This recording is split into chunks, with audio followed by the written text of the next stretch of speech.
Chers frères et sœurs, en Yeshua Mashiach, j'ai annoncé lors d'un précédent message, je ne sais plus trop quand je l'ai donné, tant je suis pressé par l'Esprit de Dieu depuis plusieurs jours, depuis la publication de ce message « Warning, warning, warning », et tant il me vient d'informations soudainement qui me démontrent qu'il me faut continuer à parler de ce sujet. J'avais donc annoncé plusieurs messages complémentaires à ce message de « Warning, warning, warning ».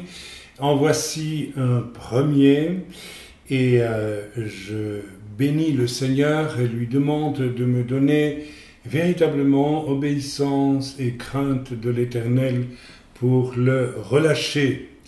Frères et sœurs, derrière les apparentes raisons avouées par certains en ces jours pour justifier le retour à Rome, il nous faut chercher au-delà de la possible émotion, de la surprise, il nous faut chercher les vraies raisons. Il s'agit d'une apostasie qui a ses ressorts secrets, ses ressorts moraux et spirituels, et nous devons les évaluer pour mieux les comprendre et peut-être nous retirer de ce chemin si nous nous y trouvons. Quand un pasteur baptiste américain dit, comme on vient de me le communiquer depuis le Canada, dit avoir étudié l'histoire de l'Église, écoutez-moi bien, dit avoir étudié l'histoire de l'Église et que par conséquent, il déclare retourner à Rome. Cet homme déclare en fait que Rome fut et reste pour lui, selon son étude de l'histoire de l'Église, l'unique Église qui ait jamais existé. Je ne sais pas où cet homme a étudié l'histoire de l'Église véritable. Je suis plutôt enclin à penser qu'il n'a rien étudié de l'histoire véritable de l'Église, mais a réétudié la copie romaine elle-même qu'il fait passer pour séduit qu'il est probablement comme la seule copie concernant l'histoire véritable de l'Église. En bref, on sait que Rome fut au temps apostolique un des fruits, parmi tant d'autres, de l'évangélisation primitive des apôtres. Il y en eut bien d'autres de ces fruits dans le même temps. Songeons à Matthieu, un des disciples de Yeshua, qui établit une et sans doute plusieurs assemblées en Inde. L'Inde où subsiste jusqu'à ce jour une église, des églises qui se disent descendre directement de l'œuvre de l'apôtre Matthieu. Il y a tout un enseignement dont je dispose et que je vais prochainement, dès que l'occasion m'en sera fournie, car le temps m'est vraiment compté devant l'abondance de choses à dire autour de ce sujet. Eh bien, oui, je dispose d'un enseignement qui a été relâché par un historien grec du IIe siècle après Yeshua Mashiach, qui nous expose et qui nous rappelle comment les 12 apôtres de Yeshua sont allés de par le monde, il y a bien des sources historiques qui le démontrent, en réponse à l'ordre de Jésus, de Yeshua, qui était le suivant en Matthieu 10, verset 6. Et je vais donc vous lire ce passage en Matthieu 10, à partir du verset 5. Voici la lecture. Tels sont les 12 que Jésus envoya après leur avoir donné les instructions suivantes. N'allez pas vers les païens et n'entrez pas dans les villes des Samaritains. Allez plutôt vers les brebis perdues de la maison d'Israël.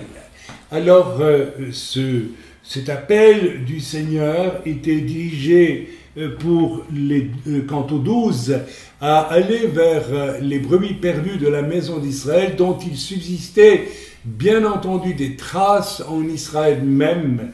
Je ne vais pas rentrer dans les détails de ce discours, Mais nous savons par l'histoire que ces 12 apôtres sont allés au-delà d'Israël vers les tribus perdues. Quelles sont ces tribus perdues? Eh bien, nous les connaissons.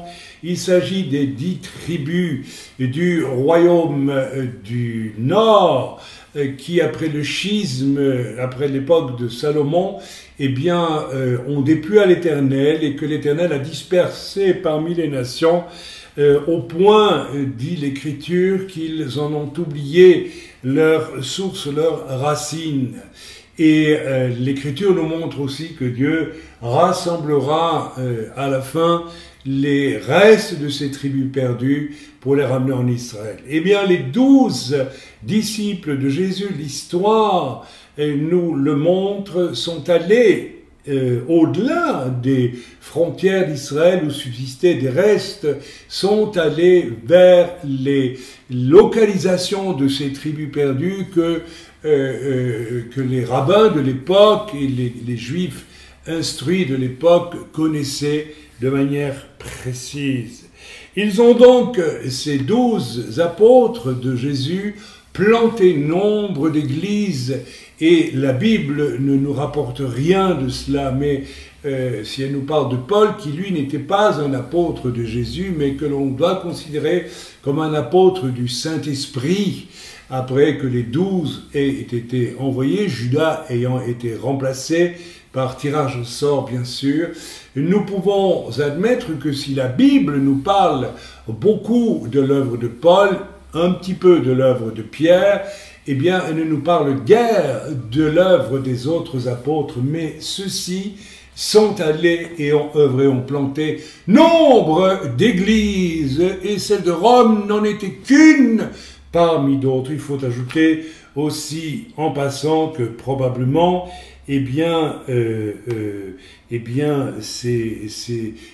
Pierre, l'apôtre Pierre, n'a probablement jamais mis les pieds à Rome. Amen. Voilà, donc je tenais comme important de préciser ce que je suis en train de vous dire. Veuillez m'excuser, il faut que je parte à présent dans mes notes. Voilà, je reviens.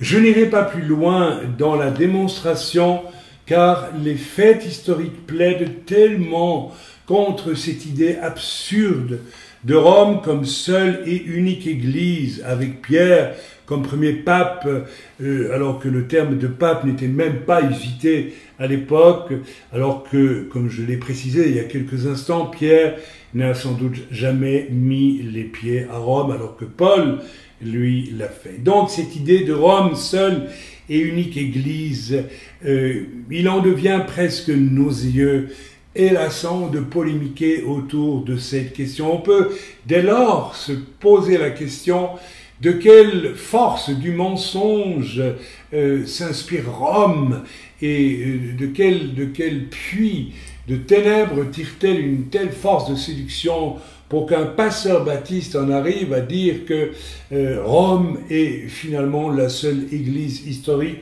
à laquelle il faille naturellement se rattacher. Au moment de la Réforme, la déchirure entre catholiques et protestants fut certes dramatique en ses causes, en ses effets et ses conséquences, mais notamment du fait de fleuves de sang qui ont été répandus, disons-le quand même, essentiellement par l'Église catholique romaine, qui était dirigée par un esprit romain, qui est celui de la Rome païenne, de la Rome qui livrait les chrétiens au lion dans l'arène. Et c'est le même esprit qui a fait que Rome, sous couvert d'inquisition, a fait couler des fleuves de sang au nom du Christ. Et ne négligeons pas de le dire, surtout, et d'abord au nom de la supposée douce Vierge Marie, Reine du ciel. Je n'irai pas plus loin dans ce sujet, ce n'est pas le sujet direct de ce message, mais fondamentalement, le cri de la réforme fut retour à l'écriture. Et c'était donc essentiellement à Rome de faire le pas pour un retour à l'écriture. Notons en passant que nous aurions tort de considérer la réforme comme le démarrage d'une église qui souhaite revenir à l'écriture en priorité, puisque avant les réformes, bien des mouvements de réveil, en réalité, depuis les débuts de l'église, il y a toujours eu une église ou des églises qui ont voulu défendre leur droit à fonder leur vécu sur la parole de Dieu sans en référer à une église mère qui aurait autorité sur elle. Ainsi, on fut-il des Vaudois, du Piémont et tant d'autres mouvements issus non pas de la Réforme, mais des origines saines et saintes de l'Église elle-même, l'Église corps de Christ, n'est-ce pas, sur toute la planète. Et cette Église vivante du Dieu vivant, fondant ses convictions sur l'écriture et non pas sur la tradition romaine, a eu ses victimes, n'est-ce pas? Je songe à Savonarole, n'est-ce pas, le moine qui prêchait le retour, n'est-ce pas, aux vérités authentiques de la Bible contre le luxe et la décadence du christianisme catholique. Je songe à tant d'autres, faut-il les citer, Jean Hus, brûlé sur un bûcher, et puis tant et tant d'autres, n'est-ce pas?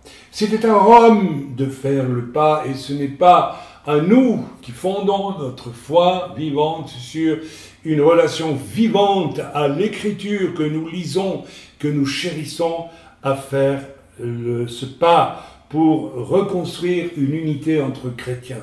Rome ne l'a jamais fait, ce pas, ou alors si peu, et certainement en surface, mais pas dans les grands fondamentaux qui sont l'idolâtrie et tant d'autres choses.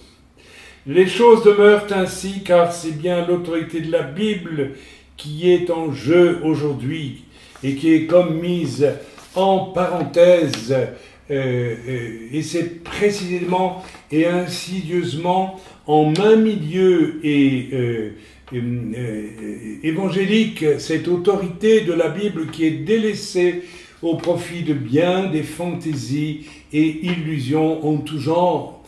Une des illusions des milieux évangéliques aujourd'hui, et je rejoins ici, n'est-ce pas, ce que vous aurez découvert sur le site, à savoir que le leader, oh comme je n'aime pas ce mot, d'une méga church suédoise de plus de 3000 membres a apostasié et est retourné au catholicisme.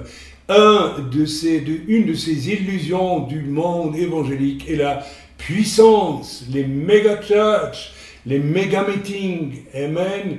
Ce n'est rien d'autre, si l'on veut bien aller au fond des choses et chercher l'esprit qui inspire ces choses, que l'esprit de la Rome antique en ses fastes, n'est-ce pas, de puissance. Tout simplement, on retrouve cet esprit-là dans l'Église catholique romaine tout au long de son parcours, faste et puissance. Amen. Les cultes maintenant carnavalesques tels que on peut les voir en milieu charismatique notamment, eh bien, c'est tout simplement de l'esprit de la Rome festive avec son caravansérail de moyens pour détendre finalement le bon peuple. Ce qui se passe en maintes églises évangéliques, charismatiques et autres depuis pas mal de temps aujourd'hui, eh bien, c'est une espèce d'animation culturelle au nom d'un super spirituel jamais satisfaisant. Ce sont les délices de Capoue transposés dans un spirituel factice. Le faux Saint-Esprit, eh bien, ce faux Saint-Esprit correspond à un esprit d'illusion de la Rome religieuse, mais qui est païenne en ses sources. C'est exactement l'esprit que vous pouvez vérifier si vous étudiez la Rome antique d'avant la religion catholique romaine. Toutes ces choses sont là et il serait dangereux de ne pas remarquer les ressemblances entre ce qui se passe dans les milieux qui préparent leur apostasie et, n'est-ce pas, ces caractéristiques de la Rome païenne antique que l'Église catholique romaine a engrangé et multiplié tout au long de son fonctionnement pendant des siècles. Je ne peux pas m'empêcher ici de faire un rapprochement entre l'extrême cruauté et le raffinement abject de la persécution romaine d'un Néron à l'égard des chrétiens, par exemple, et les raffinements et la brutalité sauvage de l'Inquisition torturant des chrétiens comme ce fut le fait de l'Église romaine jusqu'à pas très longtemps. Songez que l'Inquisition n'a été abolie, si j'ai bon souvenir, en Espagne que dans les années 30 ou 20 du siècle XXe. Alors, cherchons à présent ce qui représente le point de départ de ces dérives. Il y a deux mots que l'Esprit de Dieu m'a mis à l'esprit en préparant ce message. C'est le mot désobéissance à l'Éternel et le mot orgueil pour refuser de s'en repentir. Je voudrais maintenant faire quelque chose que je n'ai jamais fait, absolument jamais, et que je vais faire à présent. Je vais vous donner deux témoignages qui vont vous démontrer comment on peut déchoir de sa position de serviteur de Dieu, alors que l'on est jusque-là fondé sur l'Écriture et l'amour de l'Écriture, et aller vers l'apostasie. En réalité, l'apostasie est le retour à Rome. En réalité, je vais vous donner le témoignage d'un homme qui fut notre pasteur en Belgique, dans les Ardennes belges. Eh bien, son témoignage est une illustration absolument phénoménale et claire du chemin par lequel on arrive à l'apostasie et au retour à Rome. J'ai eu, pendant la période où j'ai fréquenté l'assemblée de ce frère, un immense respect pour le message qu'il nous apportait chaque semaine. Il y avait une vraie consécration à Dieu, il y avait un amour de la parole de Dieu, il y avait la présence de l'Esprit, il y avait des paroles de connaissance. Et moi qui étais un jeune croyant à l'époque, j'avais besoin d'être redressé ici et là dans ma vie la plus personnelle, la plus privée. Et je me souviens encore d'une parole de connaissance qui fut relâchée par ce cher pasteur en plein milieu d'un culte. Et je suis alors que cette parole de connaissance désignait très nettement une situation de ma vie et je m'en suis repenti. Donc je rends grâce à Dieu pour cette période du service de notre ancien pasteur d'il y a 30 ans dans les Ardennes belges.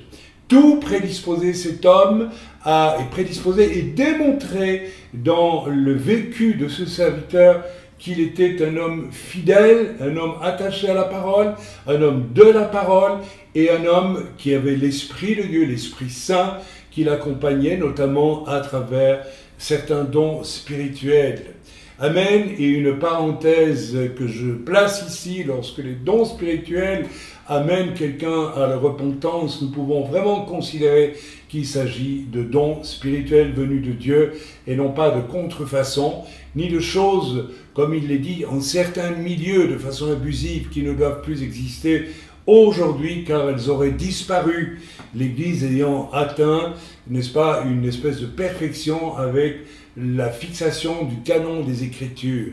C'est un autre débat, nous y viendrons une autre fois. Il se fait que ce pasteur avait épousé une femme, nous dirons aujourd'hui, malade, déclarée comme malade psychologiquement, très atteinte par la médecine.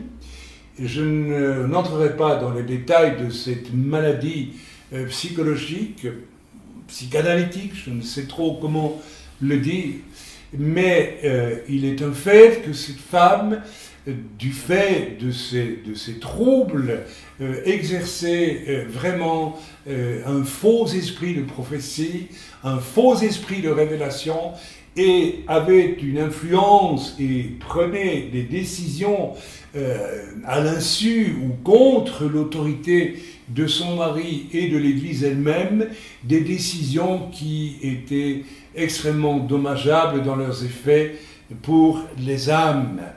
Le Seigneur m'a montré un jour, alors que je priais, que cette femme dont le père était un franc-maçon était atteinte à 3 niveaux de sa personnalité et avait besoin de délivrance.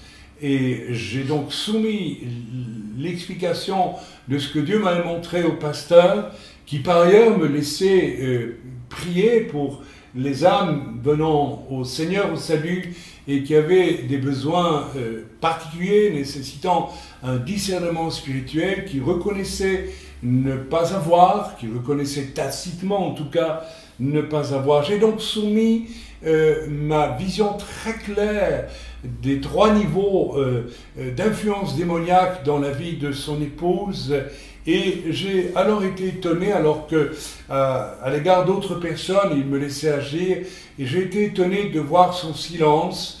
Il n'a pas refusé ce que je lui ai dit, mais en réalité, il n'a rien voulu en faire. Il y a ensuite est survenu un incident lors d'un culte très particulier qui se passait dans notre assemblée, où l'épouse de notre pasteur a de nouveau manifesté des déclarations prétendument inspirées de Dieu et qui relevaient en fait d'une inspiration démoniaque absolument claire.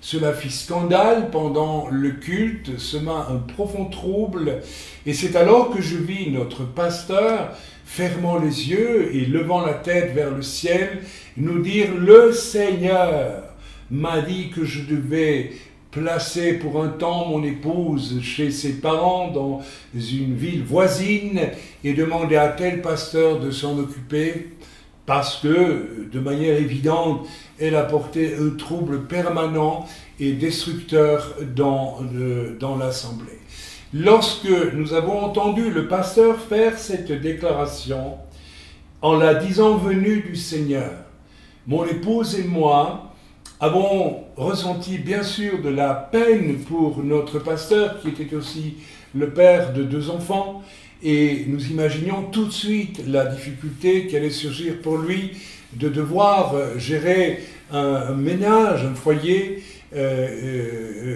seul, sans une épouse aussi handicapée était-elle par ailleurs au demeurant. Mais néanmoins, cet homme avait dit « Dieu m'a dit ». Et je pense que cela venait du Seigneur. Les semaines ont passé, les mois ont passé et rien ne s'est passé.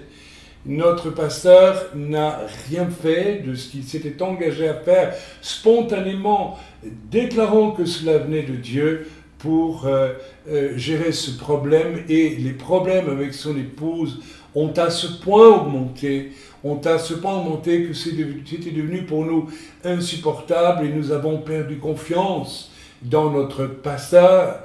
Et finalement, voyant les dégâts immenses que pratiquait son épouse à toutes sortes de niveaux, alors que personnellement j'évangélisais énormément et j'amenais des âmes à l'église qui repartaient très peu de temps après, car elles avaient été prises en main par cette femme démonisée, tout simplement, eh bien, nous n'avons plus pu vivre dans un tel climat de non-dit et au fond de désobéissance ouverte à Dieu, et nous nous sommes séparés de ce pasteur et de cette situation. Nous étions relativement jeunes croyants, nous avions peut-être 2 ans, voire 3 ans de conversion, et nous avons cherché la face de Dieu, ne sachant que faire. Nous nous sommes retrouvés dans cette situation alors que j'étais un tout jeune serviteur. J'avais été appelé au ministère et j'avais été établi comme évangéliste à l'époque, et je me suis retrouvé dans cette situation où se retrouvent, je crois, beaucoup de croyants aujourd'hui devant des situations tellement improbables au niveau des responsables d'une église qu'ils ne savent plus trop comment faire. Qu'est-ce qui s'est ensuite passé pour cet homme? Eh bien, ce frère, dont j'appréciais cependant tellement la consécration et la prédication qui était accompagnée de quelque chose de saint, de clair, de lumineux, de juste, soudainement s'est effondrée et d'une manière tout à fait étonnante a commencé à chercher refuge en demandant l'adhésion à une dénomination luthérienne. En soi, je ne considère pas nécessairement que c'était un mal, mais lorsque nous sommes revenus néanmoins visiter cette assemblée, ne nous étant pas disputés fondamentalement, ayant essayé de garder malgré tout un lien avec ce pasteur et son assemblée, nous avons été absolument horrifiés de découvrir que cet homme revêtu d'habits qui ressemblait à un prêtre catholique pratiquait désormais comme une espèce de luthérien religieux une véritable messe avec calice, vin de messe et tout ce qui s'ensuit. Bref, nous trouvions devant une espèce de retour vers une religiosité qui avait des relents catholiques romains évidents. Par la suite, eh bien, ce pasteur va finalement trouver refuge dans l'église orthodoxe où il redeviendra, je pense, une espèce de moine. J'ai perdu sa trace et le contact avec lui depuis de nombreuses années, malheureusement. Quant à son épouse, quant à cette épouse dont son mari n'a pas voulu la placer selon l'ordre de Dieu là où il fallait la placer pour préserver l'Assemblée, eh bien, elle est retournée de façon flagrante à un catholicisme mariolâtre des plus violents, et elle nous fit parvenir, bien des années après, une cassette vidéo où prêchait une certaine Vassoula, c'est une chrétienne charismatique catholique, qui annonçait que Marie est le Saint-Esprit. Allez vous débrouiller avec cela au niveau doctrinal, s'il vous plaît, et que ceux qui n'admettaient pas les choses seraient finalement persécutés et massacrés au nom de Marie dans le futur. Voilà donc et cet homme et cette femme sont retournés complètement à une forme d'apostasie totale. Ils ont décroché de la parole de Dieu pour retourner vers quelque chose qui n'a plus que les apparences de la religion et qui revêt aussi, dans le cas de cette épouse, les habits de la persécution annoncée pour ceux auxquels elle appartenait, disait-elle auparavant. Que s'est-il passé? Quelles étaient les raisons profondes à une telle déchéance, à une telle chute? Eh bien, la raison profonde est que l'on ne dit pas « Dieu m'a dit de faire ceci », en être persuadé, et ensuite ne pas agir sans fournir la moindre explication au peuple de Dieu. Lorsque l'on s'engage à faire des choses en disant que cela vient de Dieu, on le fait. Donc cet homme, pour lequel j'ai gardé tant d'affection pourtant, en souvenir de ce qu'il fut pour nous, eh bien, a commis un acte de désobéissance intime, secrète, camouflée, jamais explicitée, mais d'autant plus visible que secrète et intime. Une désobéissance à Dieu et ce qui s'en est suivi, je viens de vous l'expliquer. J'ai questionné le Seigneur sur les raisons foncières de cette désobéissance. Et tout au fond, j'ai trouvé la réponse, tout simplement, devoir appliquer ce que Dieu demandait à ce pasteur était humiliant. Et je peux le comprendre, mais l'humiliation était de toute façon visible et quotidienne avec les frasques de son épouse. Et c'est donc par orgueil que ce brave homme a refusé de se soumettre à Dieu. Frères et sœurs, lorsque par orgueil nous refusons de nous soumettre à Dieu dans notre service, il faut savoir que Dieu se retire de nos vies. Et il s'en suivra automatiquement un étrange sentiment d'abandon, de solitude, du fait que Dieu s'est retiré. Et il s'en suivra ensuite que si Dieu se retire de ma vie, je vais désespérément rechercher un cadre qui ressemble à celui de la présence de Dieu, mais qui n'est pas celui de la présence de Dieu. Et il y a donc deux réactions possibles lorsque Dieu m'interpelle sur une désobéissance. Il y a une bonne réaction qui consiste à se repentir et laisser Dieu continuer de diriger nos vies et nous parler. Il y en a une mauvaise qui est de refuser par orgueil l'obéissance à Dieu et de rechercher ensuite, dès lors, c'est presque automatique, une sécurité religieuse toute humaine. Si vous voulez comprendre cela, eh bien, je vous invite à vous replonger dans Bereshit, dans la Genèse, et à étudier l'histoire de Caïn. Caïn, c'est l'homme qui refuse de se repentir. Eh bien, il s'éloigne vers l'Orient, il s'éloigne de l'Éternel, et nous voyons dans le chapitre numéro 4, je n'ai pas vérifié, mais je vais le faire, de la Genèse, que lorsque l'on lit ce qui s'ensuit dans l'histoire de Caïn, il va être l'homme qui va poser les premiers fondements de la fausse religion antéchristique de l'humanité et de tout ce que Nimrod, après le déluge, va rétablir lui-même comme étant les fondements du caractère antéchrist de l'humanité. Et puis, de Nimrod à Rome, en passant par Babylone, je vous assure que le chemin est exactement le même. Amen. Oui, Dieu nous est précieux. Et j'aimerais à présent vous donner un deuxième témoignage, qui est le mien, qui est le nôtre. Témoignage où nous nous sommes trompés, où Dieu nous a repris dans une grande humiliation et où nous avons accepté la correction de Dieu. Je me suis donc retrouvé, après cet épisode dont je viens de vous entretenir, je me suis retrouvé seul, n'ayant plus que mon épouse et puis un groupe de croyants que nous avions à nos seigneurs dans notre maison d'un village éloigné des Ardennes belges.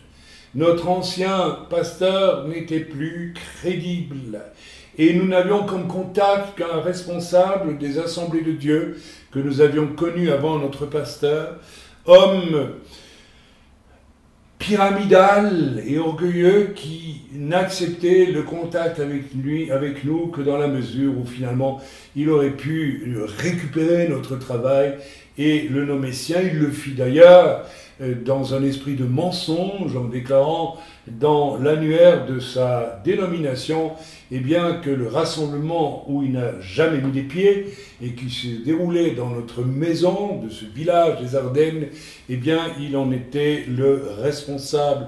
Cet homme était un menteur et nous avons découvert dans cette solitude qu'il existe des hommes de Dieu qui sont menteurs. Et nous en avons rencontré un autre qui a failli précipiter notre vie dans la ruine.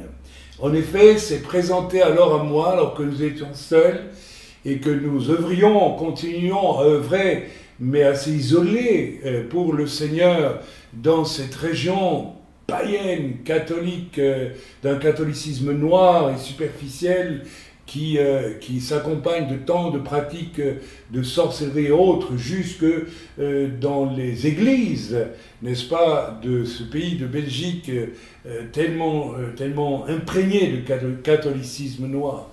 Un homme s'est donc présenté à nous, il venait d'une dénomination sud-africaine installée en Belgique et il en était le président en Belgique.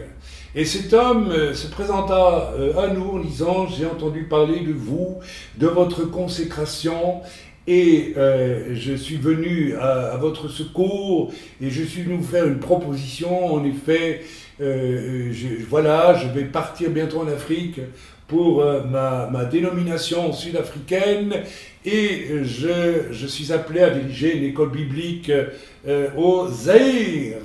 Et le Seigneur m'a montré que vous êtes les personnes appelées à reprendre la présidence de notre mission ici en Belgique et aussi à devenir les pasteurs de notre assemblée d'une ville que je ne nommerai pas par pudeur en Belgique. Nous avons commis une erreur dans notre solitude et aussi notre chagrin de l'époque, compte tenu que nous avions servi avec empressement, amour et affection dans le cadre de l'assemblée où nous étions et où le pasteur avait déchu. Eh bien, nous étions dans un état de fragilité. Et nous avons conclu trop vite qu'il y avait là quelque chose qui venait du Seigneur. J'ai commis un péché, j'ai commis une faute, car je dois l'avouer, et je l'avoue aujourd'hui, je n'ai pas pris la peine de prier suffisamment. J'ai considéré que cela venait de Dieu et était vraiment l'étape réjouissante pour nous après tous ces temps si difficiles. Je ne vais pas ici vous raconter tout ce que nous avons dû souffrir dans ce contexte des Ardennes belges comme persécution. Elles furent énormes et immenses, et cela aussi nous prédisposait peut-être à vouloir chercher quelque chose de plus facile et de plus agréable à vivre que de nous heurter perpétuellement contre des murailles de persécution. C'était une faiblesse, et je la confesse aujourd'hui. Elle nous a coûté cher, mais heureusement nous nous en sommes repentis. Et donc nous avons plié bagages, et nous nous sommes dirigés, nous avons déménagé vers, n'est-ce pas, la ville où nous étions censés devenir président de cette dénomination missionnaire en Belgique et aussi pasteur de l'église qui se trouvait sur place là-bas. J'aime autant vous dire que jamais je ne suis devenu président et jamais je ne suis devenu pasteur dans le cadre de ces dénominations, parce qu'une fois arrivé sur place, nous avons tout simplement découvert que cet homme nous avait illusionné, nous avait menti, et qu'il avait juste menti ouvertement, délibérément. Il avait essayé de nous séduire pour en fait nous attirer comme membres dans son assemblée.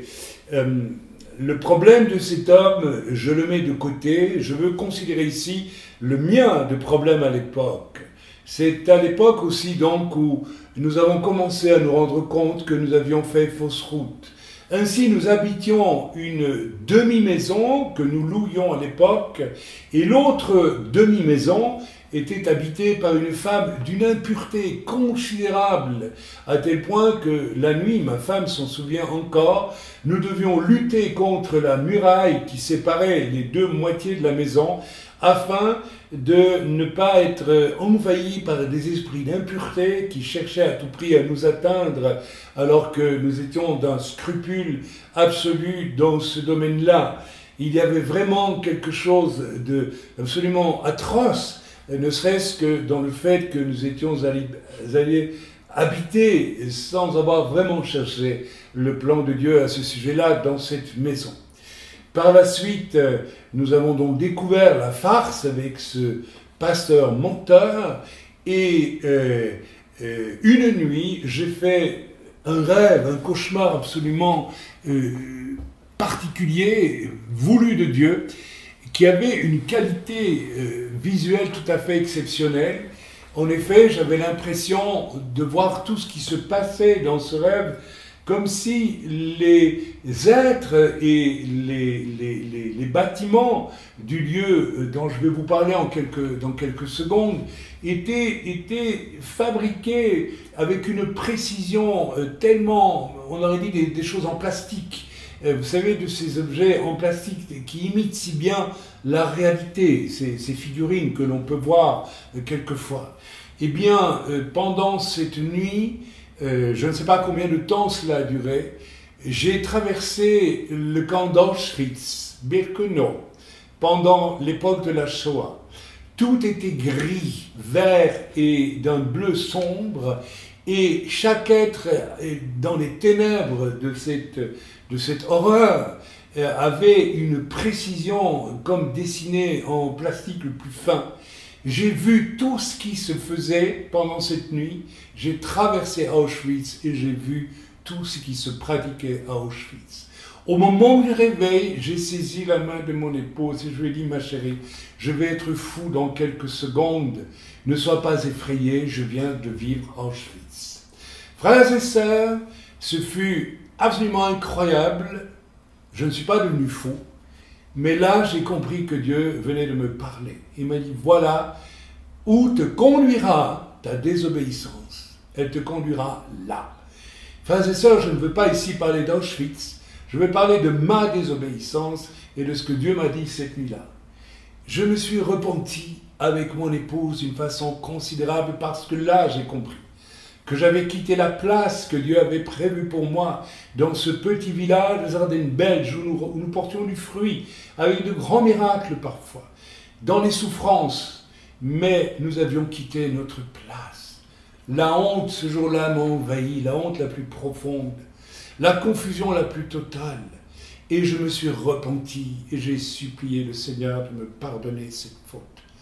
Le Seigneur m'a déclaré à l'époque, ce que tu viens de faire là, tu l'as fait une fois, tu ne le referas plus jamais, car si tu refais cela, je n'aurai plus jamais besoin de toi.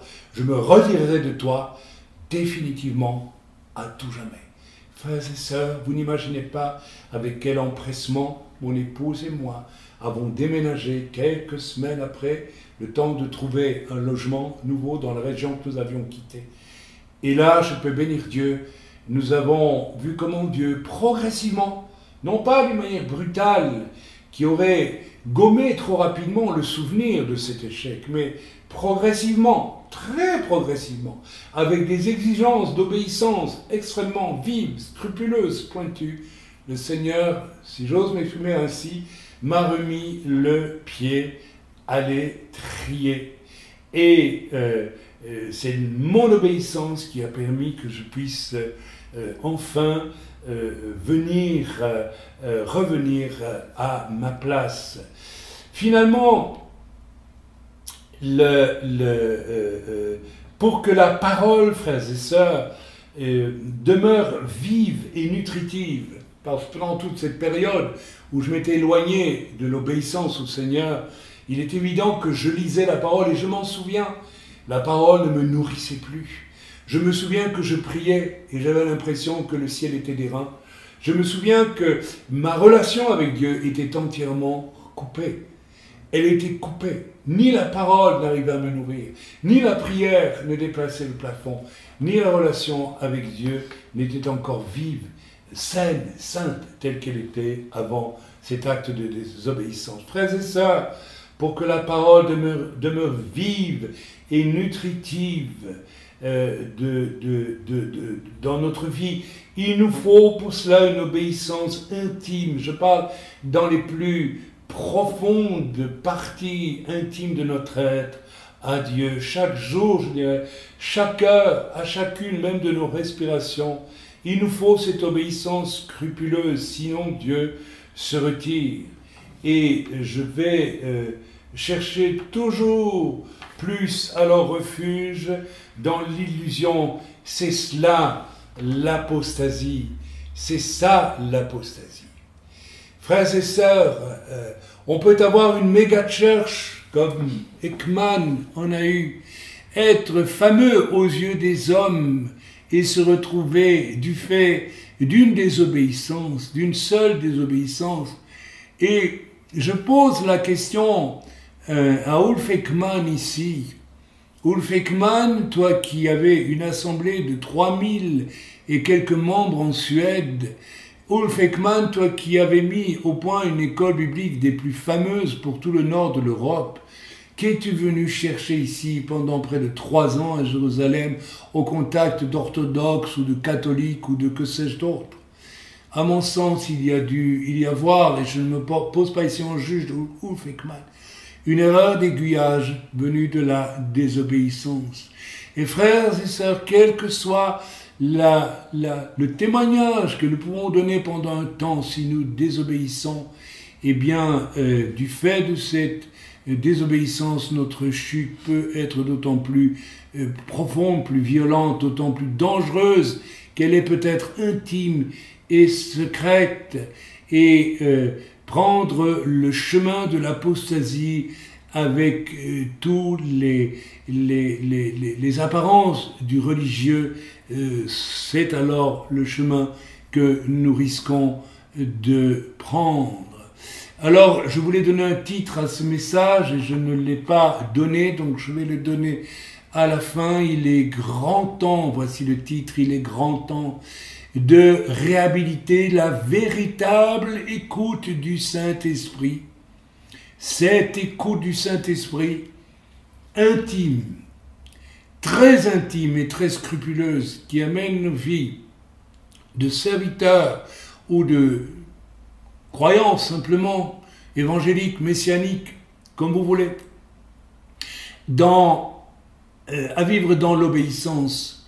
Que l'Esprit de Dieu puisse nous apprendre l'obéissance scrupuleuse, afin de ne pas voir Dieu se retirer de nous et chercher dans un décorum spirituel comme celui que l'on rencontre au même milieu charismatique, un refuge d'apparence qui est en fait le prélude à l'apostasie. Frères et sœurs, l'apostasie est devant nous. Nombreux sont ceux qui sont en train de prendre ce chemin par une, entre guillemets, réconciliation avec Rome, alors qu'en réalité, au plus profond, au plus secret, il y a un acte de désobéissance.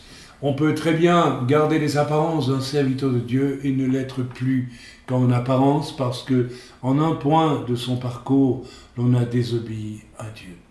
Que Dieu puisse nous bénir et que Dieu puisse bénir surtout notre intimité secrète avec Dieu, là où nous obéissons ou bien nous désobéissons, là où nous nous humilions lorsque nous faisons erreur, nous risquons tous un jour de faire erreur. J'ai fait erreur et je vous en ai donné le témoignage il y a bientôt 27 ans et cette erreur m'a coûté tellement cher.